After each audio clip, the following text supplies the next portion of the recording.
Hello teacher, my name is Silvia Vaca. In this video I'm going to talk about learning styles and strategies. What are learning styles?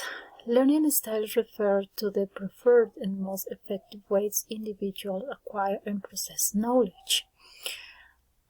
Children learn in different ways, so teacher must understand their preferences.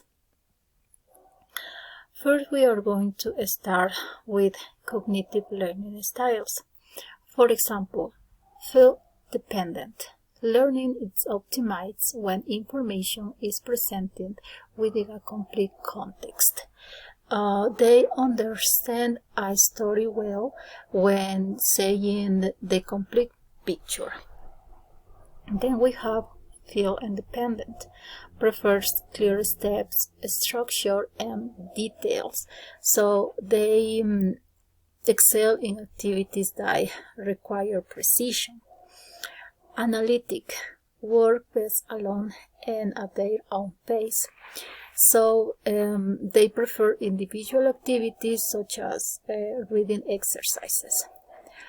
Global, learns best through group activities. They enjoy discussion and collaborative work. Reflective, needs time to think before responding. They prefer to review their answer before speaking.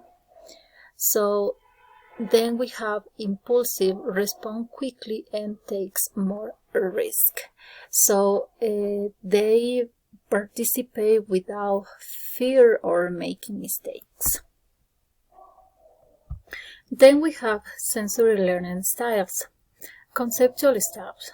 Visual, prefer learning with images, diagrams, color, and text. They comprehend better when viewing maps, charts, or videos. Auditory, learns best by listening to explanation or discussion.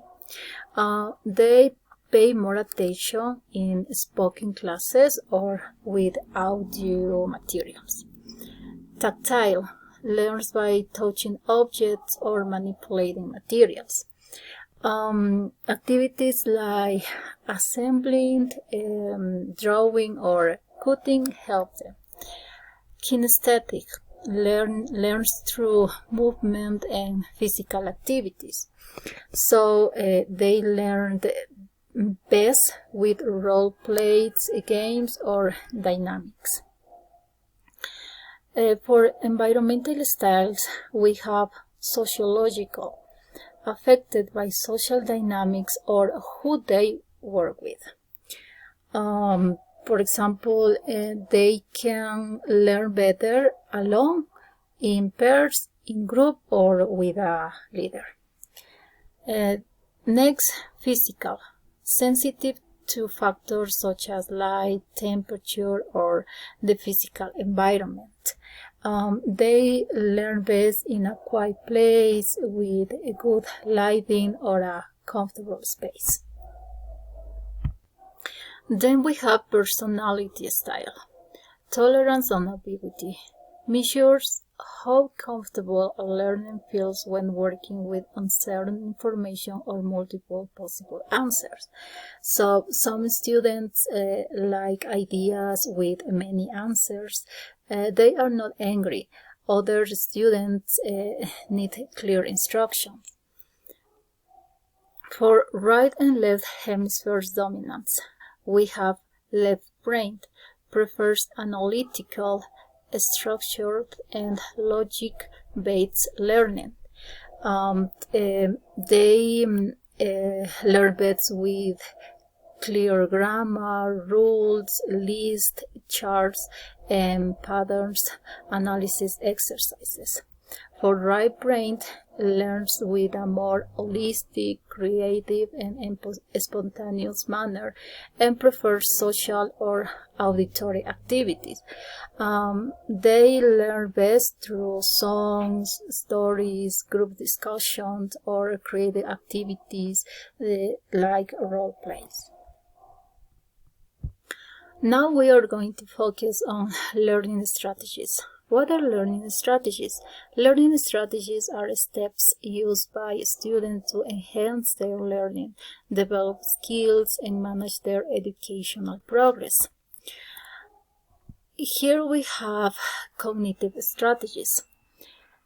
Classifying groups information or elements that share characteristics.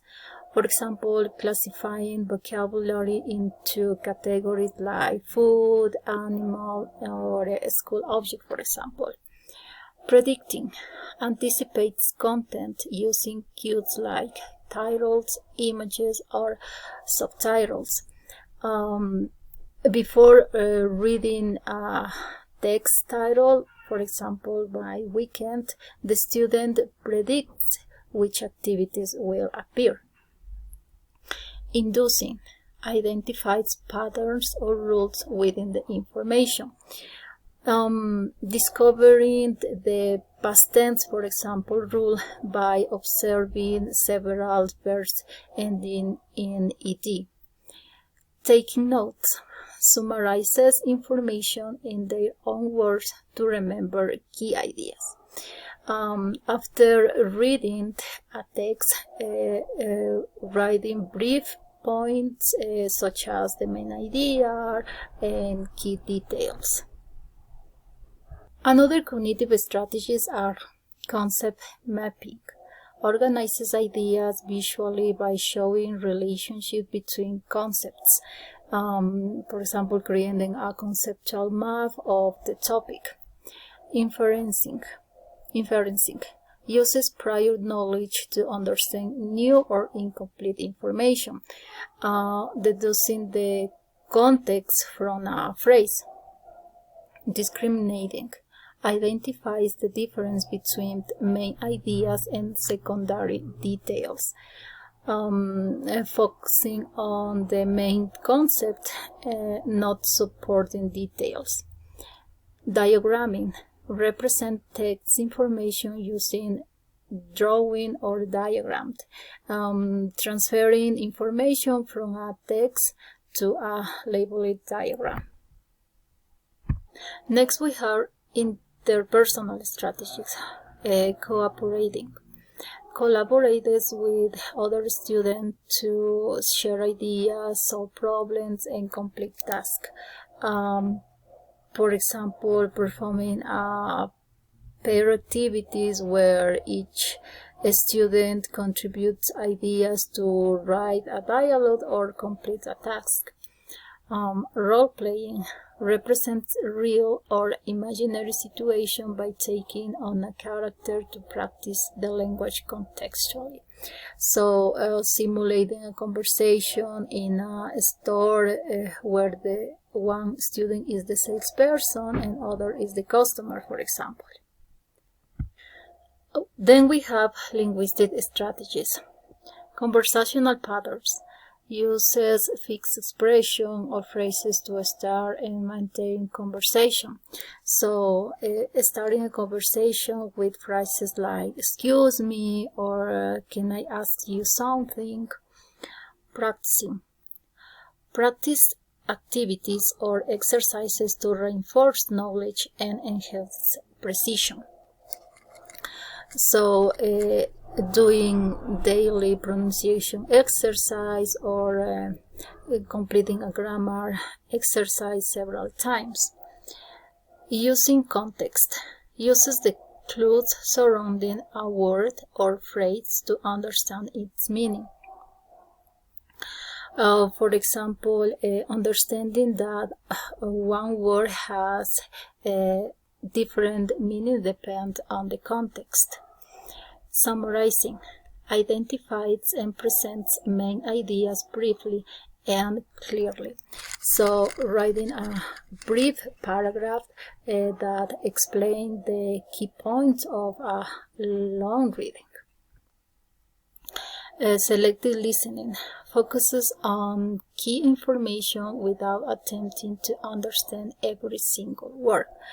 During a long video, listening only for names, dates, or main instructions. And skimming reads quickly to get a general idea without focusing on details. So skimming a text into 10 seconds to determine its gender. Then we have affective strategies. Personalizing. Connect content with personal feelings, experiences, or opinions for deeper comprehension. Expressing a personal opinion after reading, using phrases like I think, I believe. Self-evaluating. Evaluates one's own performance to identify strengths and areas for improvement. So after a speaking activity, scoring oneself on a scale from 1 to 5 and noting what can be improved. Reflecting analyzes learning methods and recognizes which strategies are most effective. So thinking about whether you learn better by listening, reading, doing exercise, or working in a group. Then we have a creative strategy, brainstorming, rapid generation of multiple ideas. So activating vocabulary related to a topic, for example, travel. So learning styles and strategies helps students learn in different ways.